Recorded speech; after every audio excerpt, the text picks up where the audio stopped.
administrasyon ni Pangulong Rodrigo Duterte.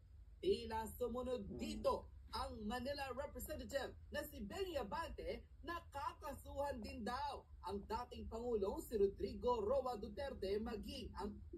Wow. Una, nagpapatawag lang kayo ng resource person. Dahil meron kayong binabalangkas na batas. Ngayon, kayo na talaga ang lumalabas na magkakaso. Bakit? Kuya, bakit? Sabi nga dito ni Geraldine, baka daw ho natatakot pag nanalo ho daw si Ate Sara sa 2028, sila ang balikan. Rest bakan nga, ika nga, sabi dito ni Lester. Baka balikan kayo. Kayo naman ang hiring-hiring, at kayo naman ay makulong dyan sa house. Di ba?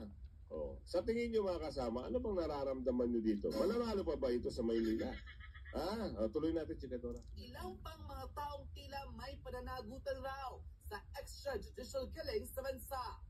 Umani ng iba't ibang reaksyon at tila halos murahin ng maraming netizen online ang 6th District Manila Representative patapos sabihing dapat raw panagutan ng dating administrasyon ang mga di umunay napatay sa kanyang kontra illegal na droga campaign. Ayon kay Abante, hindi raw nararapat sa batas ng Diyos at batas ng tao ang basta-basta na lamang pumatay, lalo na kung tila wala raw itong kalaban-laban.